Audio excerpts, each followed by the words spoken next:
ప్రశాంతంగా టీవీ చూస్తావా అన్నట్టు మా ఫ్రెండ్ ఫోన్ అదే ఉంది కదా, ఈ నెంబర్ మా అక్కకు తెలియదు కదా, కాసేపు ఆడుకుందాంలే. అన్నోన్ నెంబరా? కట్ చేసిందటి, మళ్ళీ చేద్దాం. మళ్ళీ అదే నంబర్ కట్ చేసినా మళ్ళీ చేస్తున్నారేంటి? ఆపేదేలే, మళ్ళీ చేద్దాం.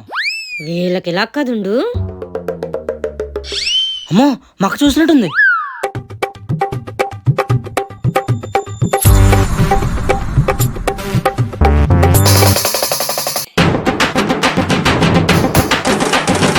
ఇంకా లైన్లోనే ఉన్నారా? ఆపండ్రా.